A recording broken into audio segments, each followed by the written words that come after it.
O texto para a mensagem dessa noite vai ser projetado,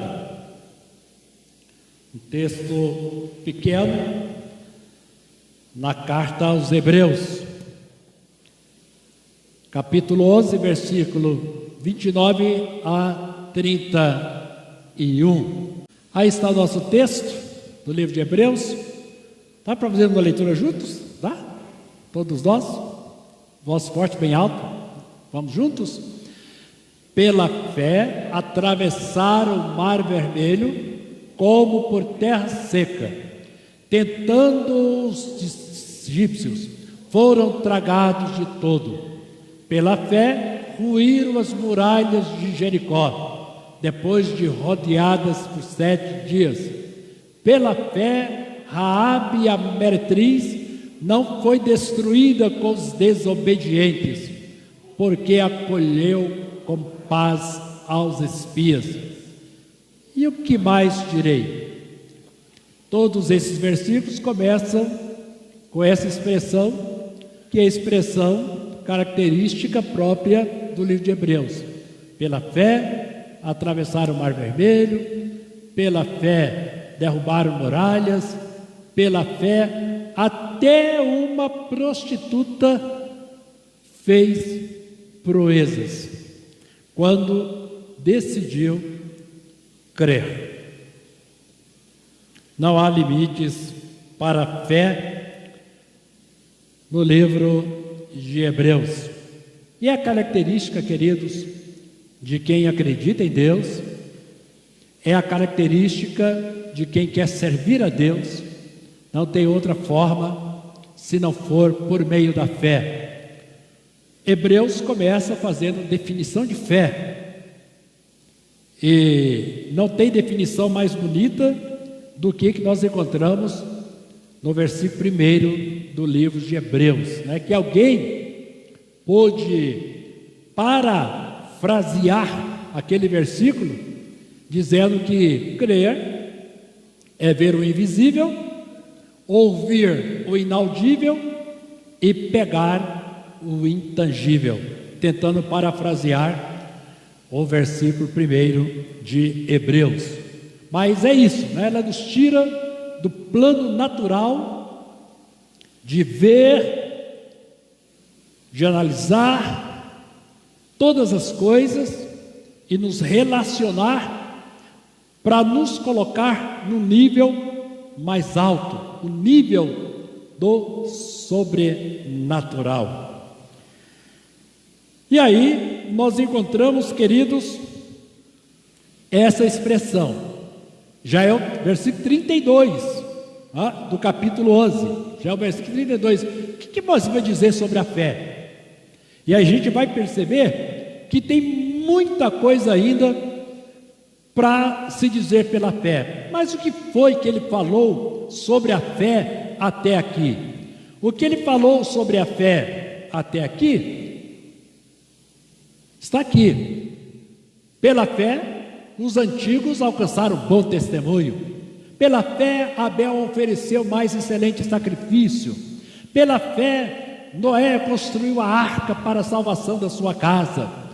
Pela fé, Abraão, quando chamado de uma forma louca para nós, obedeceu. Pela fé, Sara, que era estéril, concebeu.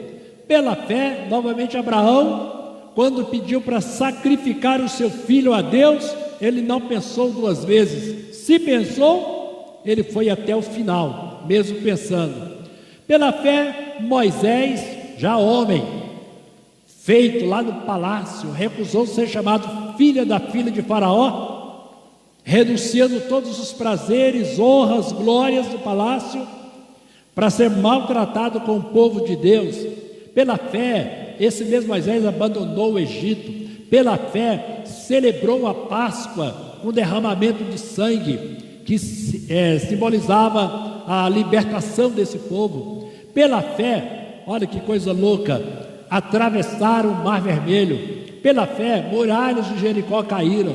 Pela fé, Raabe, a meretriz, não foi destruída com os desobedientes. Ela creu em tudo que ouviu por parte daqueles mensageiros de fé. E o versículo, começando no 2, fizemos essa caminhada no versículo 3 e encontramos essa pergunta: o que vai dizer mais ainda sobre a fé, queridos?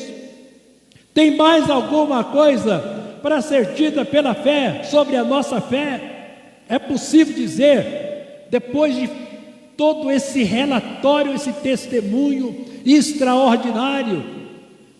Mas ele continua.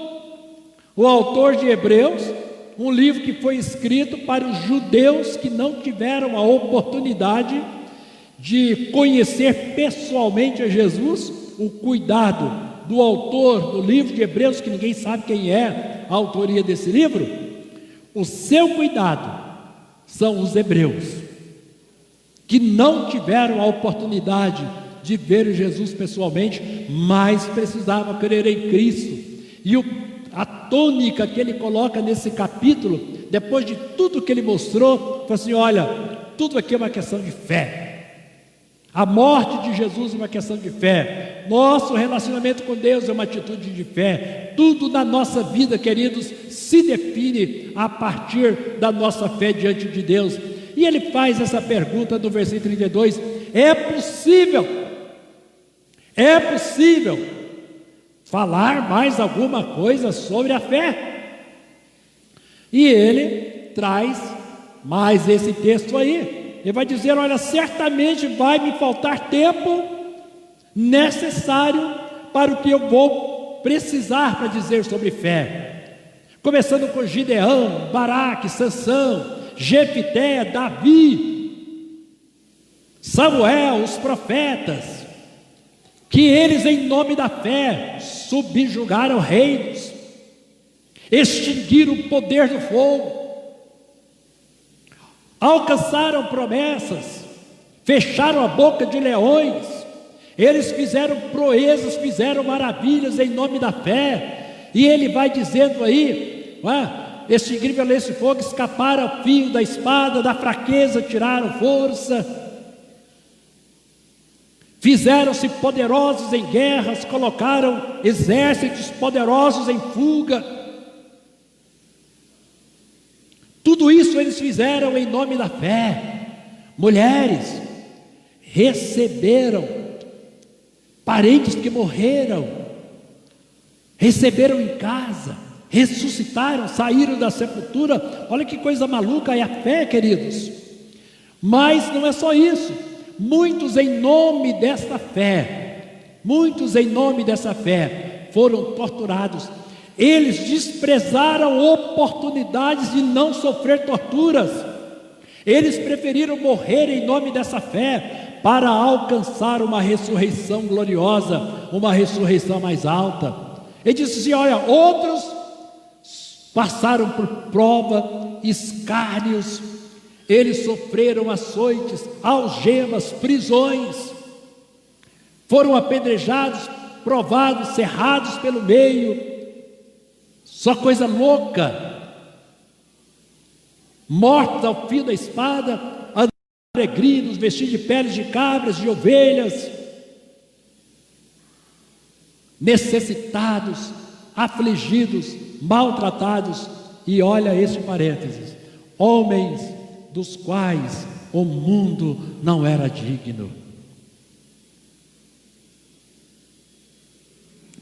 Homens dos quais o mundo não era digno, errante pelos desertos, pelos montes, pelas covas, pelos antros da terra, mas alcançaram o bom testemunho da fé. Sabe, queridos, uma conclusão mais simples do capítulo 11 do livro de Hebreus é que não vale passar pela vida se não for para ser vivida na dimensão da fé. A fé é a única possibilidade, o instrumento de nos fazer vencedores dessa vida. Todos eles alcançaram bom testemunho da fé e creram nas condições mais improváveis, como a gente vê o relato. Então a fé meus queridos, é um desafio. Mas o que fica é a pergunta do autor, o que mais direi? Quando você para refletir no capítulo 11 do livro de Hebreus, você analisar, você se alimentar de cada um do testemunho que exposto, e é uma galeria de testemunho. Você analisar tudo, o que eu vou dizer mais acerca dessa fé? Sabe, queridos, o que nós mais diríamos acerca dessa fé?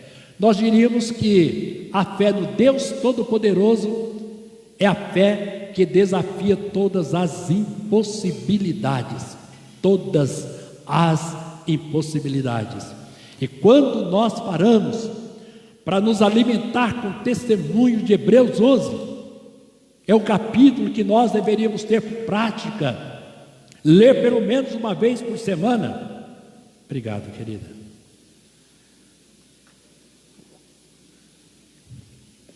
Já que a nossa maior crise é uma crise de fé. Nossa fé é muito menor do que nós imaginamos.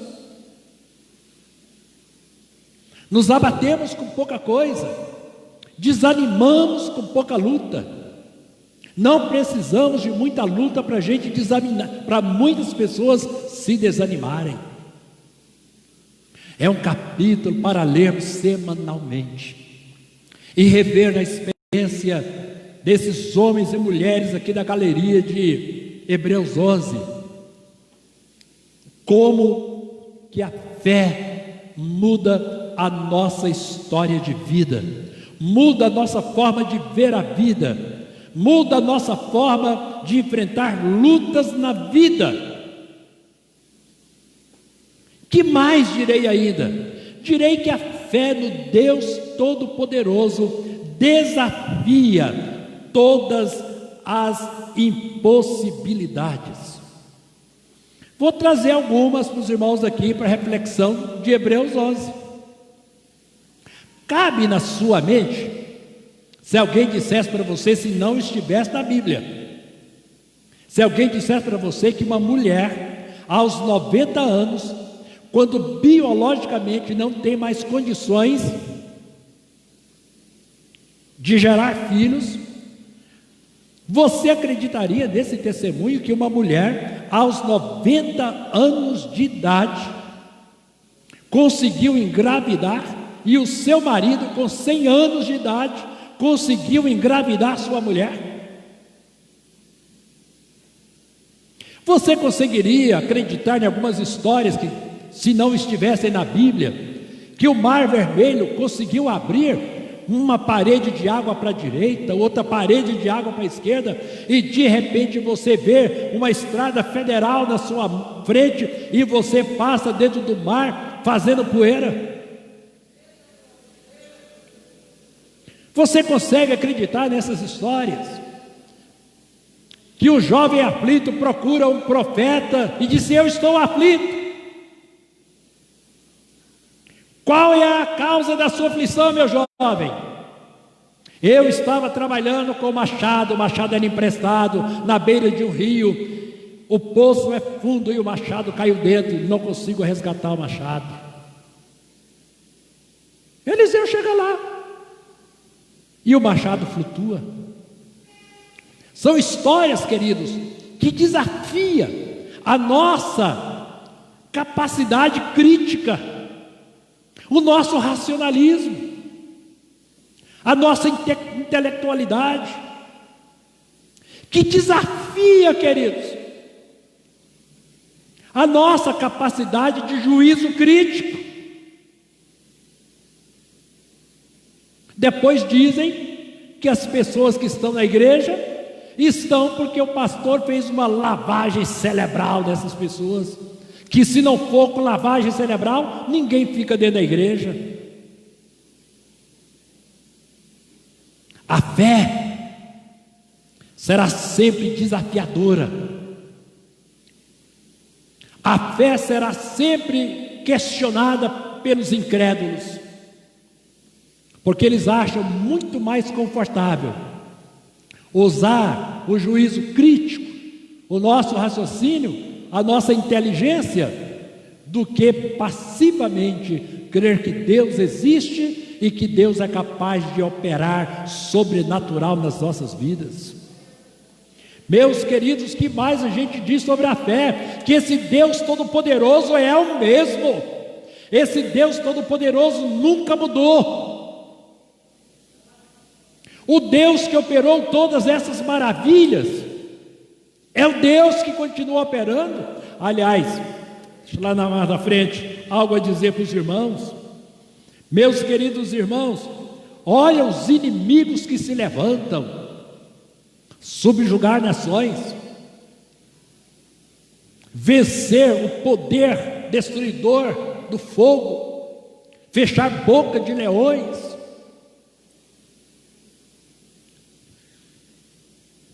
Não há impossibilidades diante do nosso Deus. Se tem, queridos, alguém que vence, é a igreja. Se tem um povo vencedor, é o povo de Deus.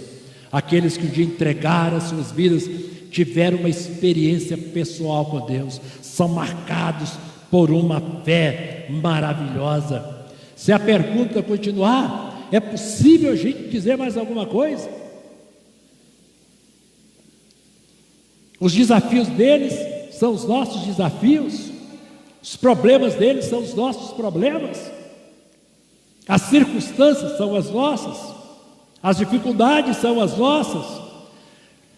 Se a pergunta persiste, o que mais direi? Eu direi que a fé nos convida a confiar e a descansar nos propósitos de Deus. É concebível isso, queridos? É concebível isso?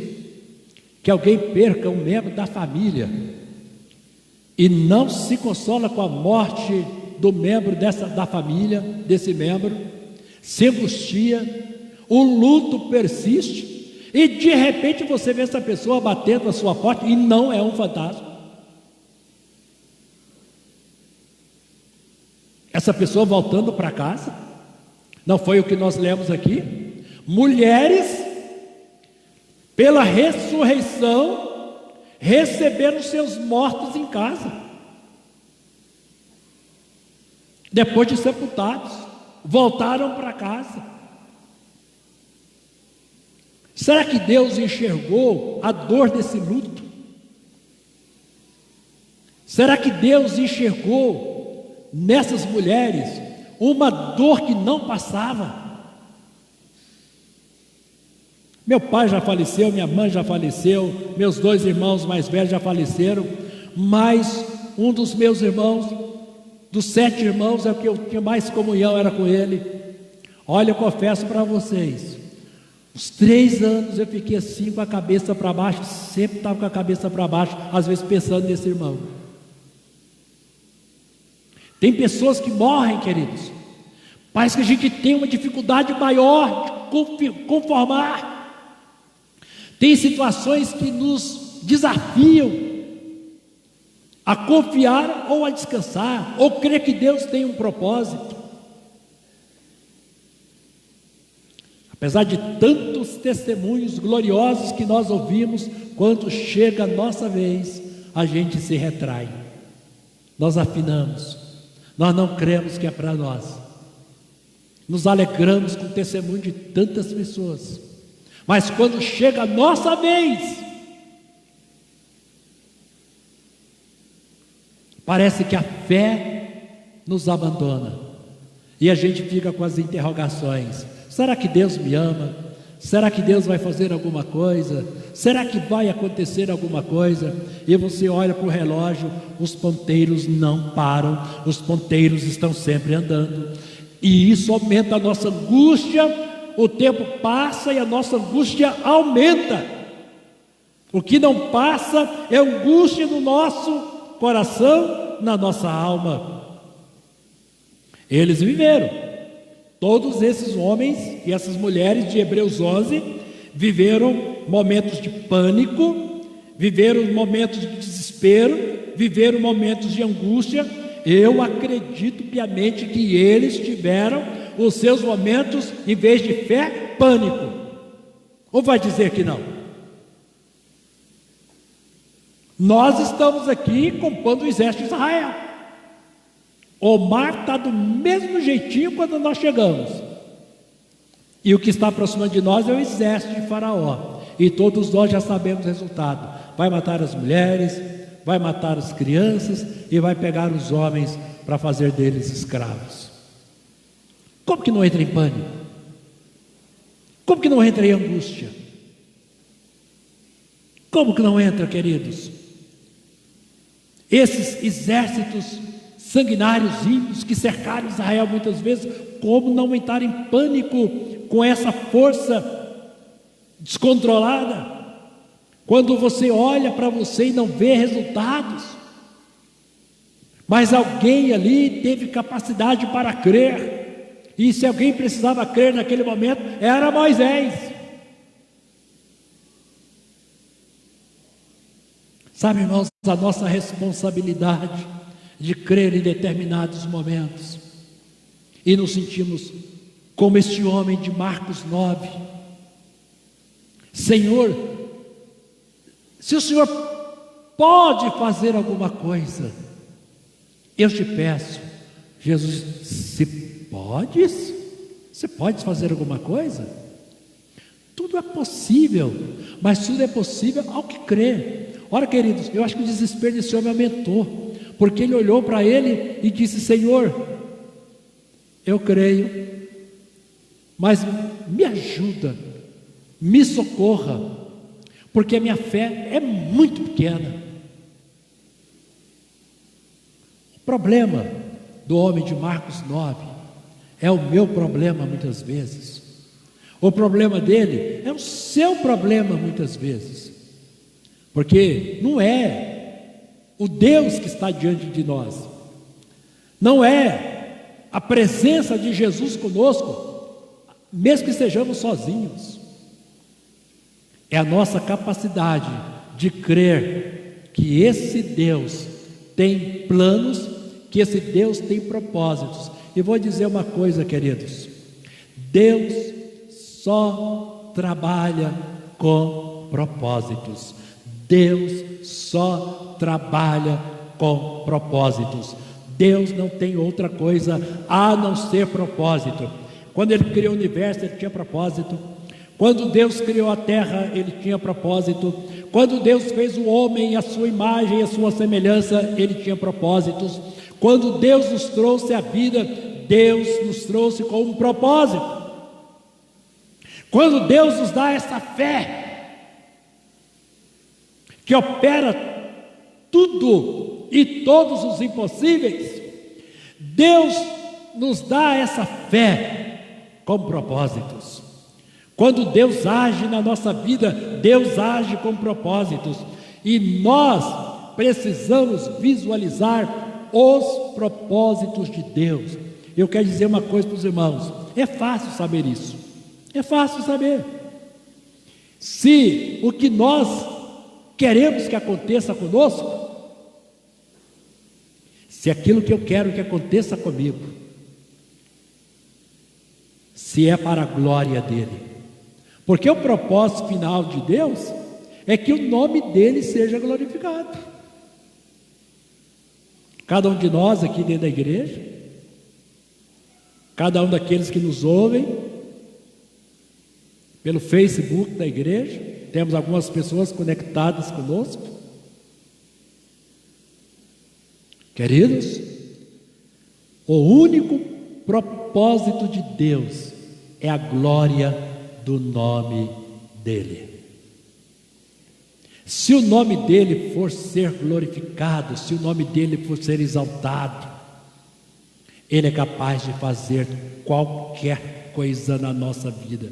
E aí vem o tudo é possível ao que crê. Mas se persistir a pergunta, o que mais direi? O que mais direi? Se persistir essa pergunta, a gente, para não ficar caminhando o tempo todo, nós colocamos aqui que a fé antes de nos levar ao milagre que nós queremos, ela nos leva à obediência das instruções de Deus. Porque quando nós pensamos em fé milagrosa, fé poderosa, pode colocar os adjetivos que você quiser. Quando nós pensamos numa fé poderosa, nós só estamos pensando em milagres. Só estamos pensando no sobrenatural de Deus na nossa vida, mudando a nossa vida, nos colocando nas alturas. Queridos, antes que a fé nos leve a qualquer milagre, essa fé nos leva à obediência à palavra de Deus. Quer desafiar você a ler Hebreus 11. Quer desafiar. Porque a leitura de Hebreus 11, é isso aqui. Qual a ideia que você tem aqui? Qual leitura você faz aqui? Qual a leitura? É que o que aconteceu foram esses homens aqui que fizeram.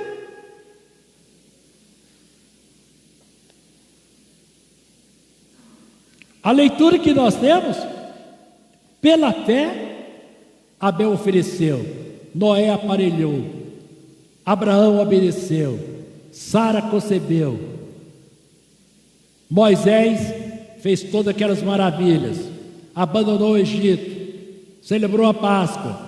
Pela fé, a multidão, Noé atravessou o Mar Vermelho. Pela fé, derrubaram as muralhas. Pela fé, Raabe. Olha, queridos, a leitura que a gente faz aqui é que nós, no uso da nossa fé, a primeira leitura é essa, não é? Nós, no uso da nossa fé, nós temos poder para fazer essas maravilhas, porque eles é que são os agentes verbais, o sujeito da oração. Veja só, queridos, veja só, a gente sabe que quem opera todas as coisas não sou eu, não é você, não é? Você ora para uma pessoa enferma e Deus cura, está com câncer, os médicos dizem, vai morrer, você ora, Deus cura, os médicos olham, não tem mais nada. E eles não sabem o que foi que aconteceu. Aí você diz, olha, não fui eu apenas orei. Quem cura é Deus. Alguém está aflito debaixo de uma angústia. Diz, pastor, ore por mim. Ou chega para você, minha irmã, ore por mim, missionária Ana Maria, ora por mim. Meu irmão, minha irmã, orem por mim. Aí você ora, Deus faz o milagre. Quem fez o milagre? Deus. Mas algumas pessoas podem até concluir, se você não explicar direitinho, achar que foi você quem fez, porque a sua fé é muito grande. Você tem capacidade de crer, de orar, de pedir, de suplicar, acreditando que as coisas vão acontecer. Esta é a linguagem do livro de Hebreus. Esses homens aqui não fizeram nada, mas na leitura você vê que são eles que conjugam os verbos que aparecem. Tal é, queridos, a identificação nossa com a nossa capacidade de crer. E nós cremos, queridos, quando nós cremos, nós chegamos àquele ponto lá, que é o último ponto da nossa reflexão. A fé nos leva à obediência à palavra de Deus, antes de nos levar aos milagres, porque tem muita gente hoje, que quando pensa em fé, fé só pensa em milagres na sua vida. Mas são as mesmas pessoas relapsas? São as mesmas pessoas descompromissadas com Deus? São as mesmas pessoas distantes de Deus? São as mesmas pessoas com o coração frio? O coração só aquece quando precisam de milagres. Queridos, a fé, antes de nos levar aos milagres, nos leva a uma vida de obediência. Eu não posso, se eu creio em Deus, se eu creio que Deus governa, que Deus reina, se eu creio que Jesus é tudo na minha vida, eu não vou viver do jeito que eu quero. Eu não vou decidir as coisas do jeito que eu quero.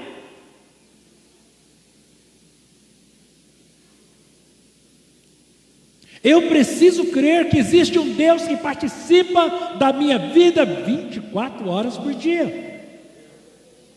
Eu preciso crer, queridos, que existe uma palavra inspirada. A Bíblia é a verdade. A Bíblia é inspirada por Deus. A Bíblia é o meu manual, de segunda a segunda. E aí, queridos? E aí, queridos? Quando nós temos, já estou encerrando, quando nós temos diante de Deus a intimidade que esses homens tiveram, é fácil ver os milagres que aqui estão. O testemunho que Hebreus 11 dá dos milagres que aconteceram com essas pessoas. E que mais direi? A lista continua. Olha aí quantas aí. Olha aí quantas. Até o final. A lista continua. Mas, queridos, antes de ver esses milagres, a gente precisa ver a intimidade que eles tiveram com Deus. Essa intimidade que eu preciso ter. Essa intimidade que você precisa ter. Se nós tivermos a intimidade com Deus que esses homens e essas mulheres tiveram, você abre a boca e a coisa acontece. Crê nisso? Alguém crê nisso? Alguém crê nisso? Então, queridos, que mais direi ainda? O que mais posso dizer sobre a fé? Que a fé, antes de nos levar ao milagre, nos leva à obediência, à comunhão com esse Deus.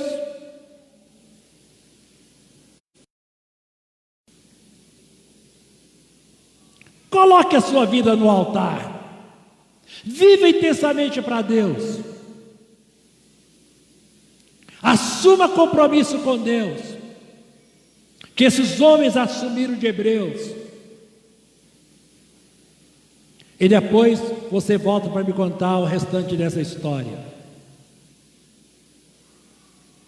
Faça de Hebreus 11 o seu livro de cabeceira, porque o problema nosso hoje é exatamente viver a intimidade que eles tiveram com Deus.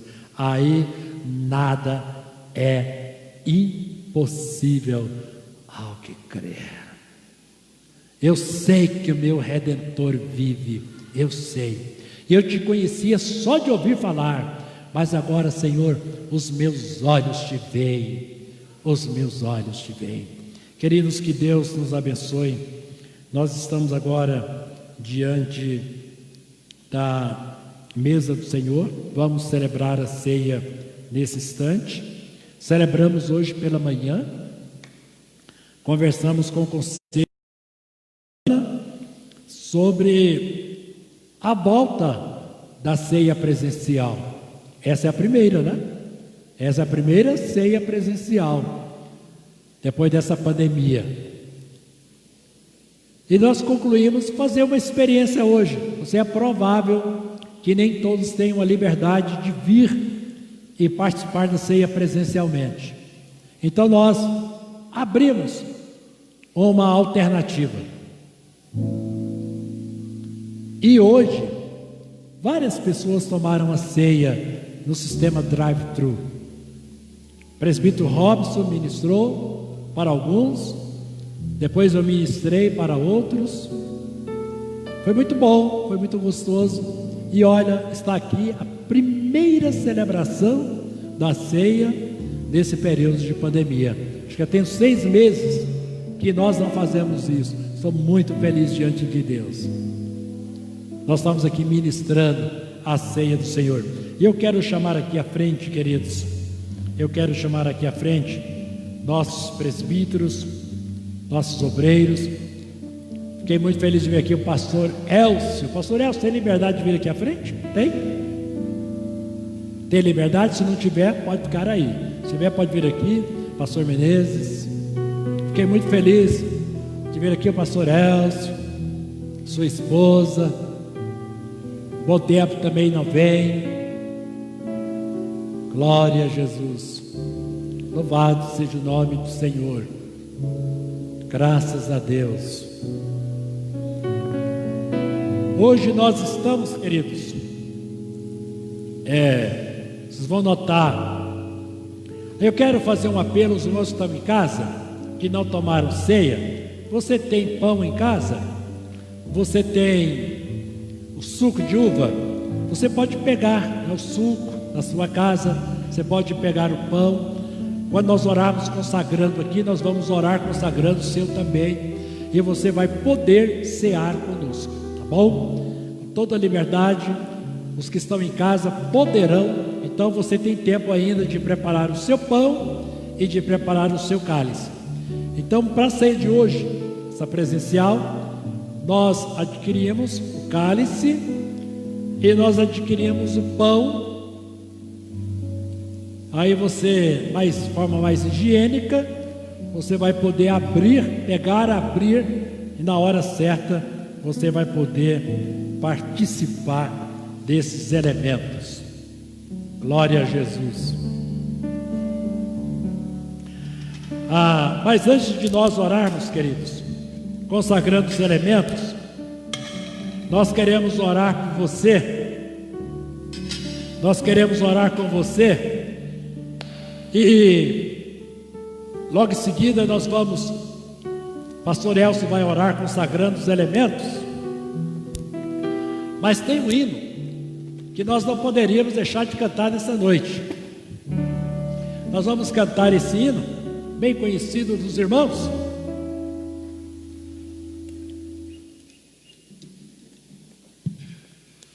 Bem conhecido dos nossos.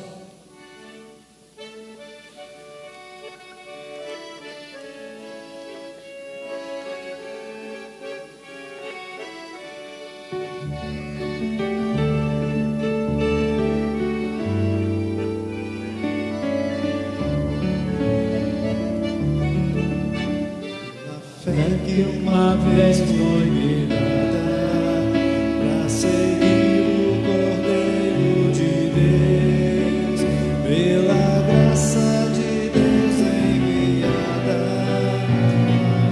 fui curvado para os céus. Quero andar em valor e ser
direi ao findar esta vida, combati o combate do amor, na coroa terei da justiça, nem o céu me dará o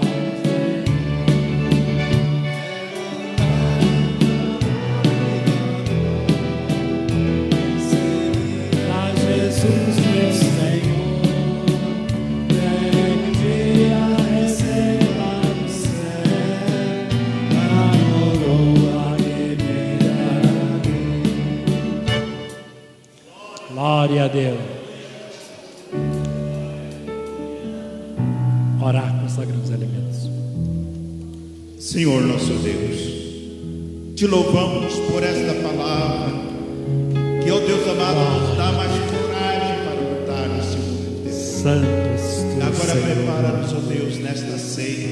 Glória É a a nossa Deus. convicção que o Glória sangue de Jesus fez uma nova aliança conosco Glória a e, Deus. para a vitória, abençoa-nos, nós e outros irmãos que não participaram desta ceia. Amém. Amém, Pai. Queridos, na noite que o Senhor foi traído, Ele tomou o pão, o abençoou e repartiu aos seus discípulos, dizendo: este pão é o meu cálice, que é o meu corpo, que é partido por amor a vós. Tomai dele todos e comei, porque todas as vezes que comerdes este pão, anunciais a morte do Senhor até que Ele venha.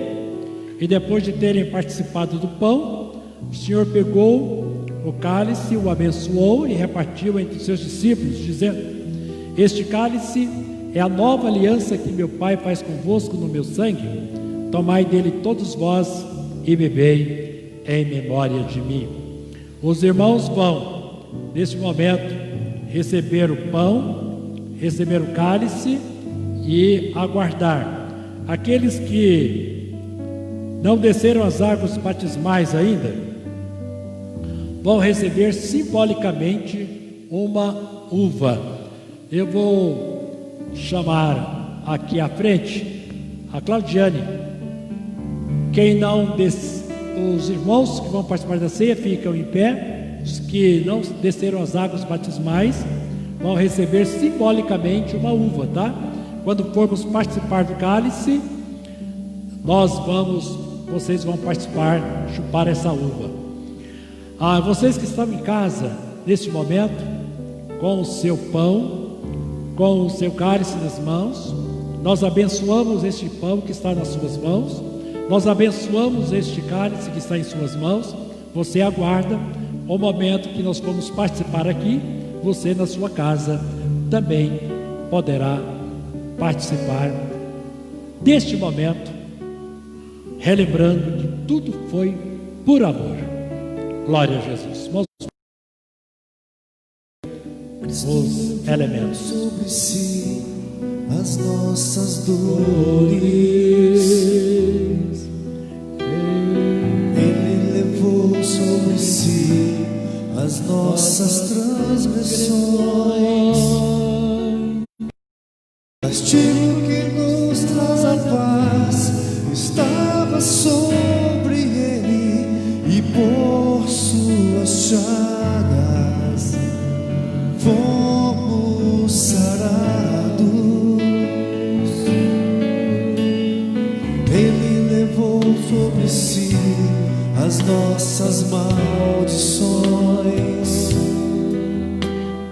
Ele sofreu para que tivéssemos perdão. Seu sangue derramou para nos resgatar das trevas e nos lavar de toda iniquidade. Jesus, pão da vida. Jesus, luz do mundo, príncipe da paz, maravilhoso conselheiro, forte eternidade, amor. Jesus, Deus Emanuel, Jesus, Santo dos Santos, árvore da vida, rio que brota do trono de Deus, alegria profunda no meu coração.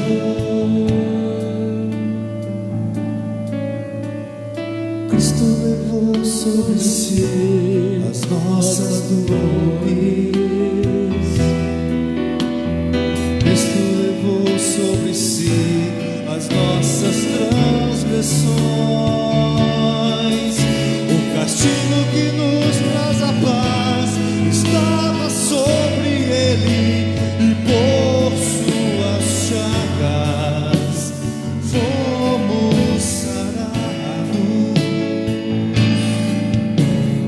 Ele tomou sobre si as nossas maldições.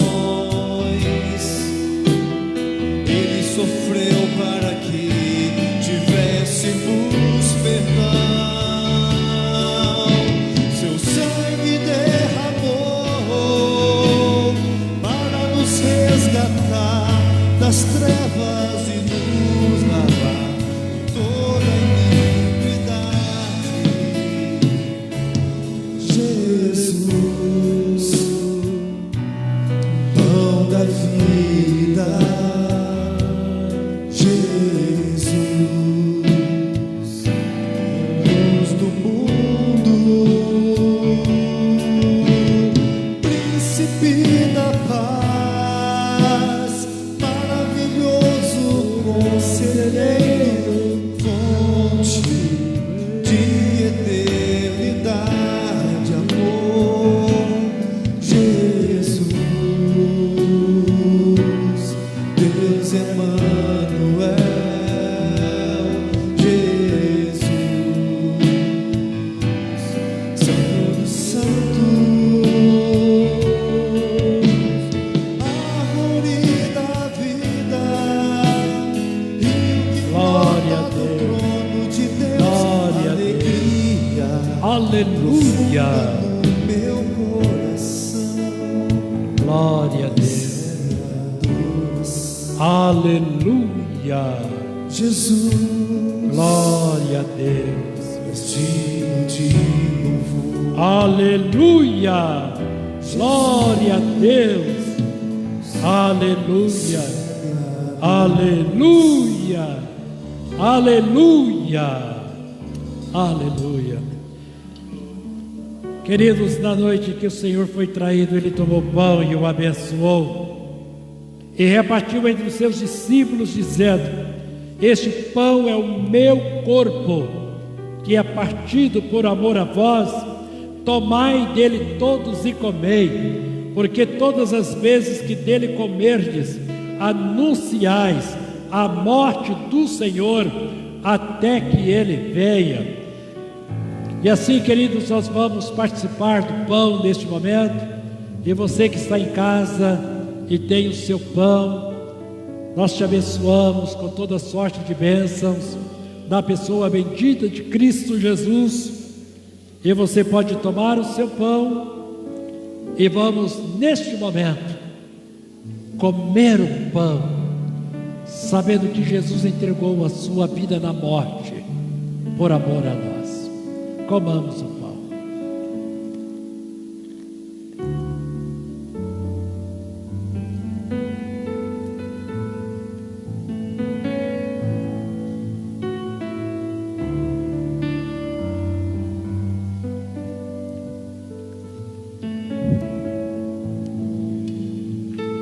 Depois de ter encerrado, o Senhor tomou o cálice e o abençoou e repartiu entre os seus discípulos, dizendo: este cálice é a nova aliança que meu Pai faz convosco no meu sangue. Tomai dele todos vós e bebei, porque todas as vezes que dele beberdes, anunciais a morte do Senhor até que Ele venha. Este é o cálice da nova aliança, a aliança com bênçãos, com promessas. Este é o sangue que selou essa aliança, o sangue que nos purifica de todo o pecado. E assim, queridos, vamos participar do cálice neste momento. Que você, meu irmão, minha irmã em casa, que tem o seu cálice, você poderá participar deste cálice. Abençoamos seu cálice, seu lar, sua vida.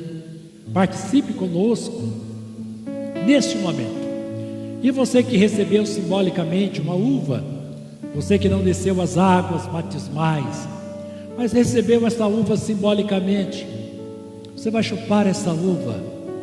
Quero que o Senhor te abençoe ricamente, que logo você possa descer as águas batismais e participar conosco deste momento tão sagrado. Bebamos do cálice desta hora.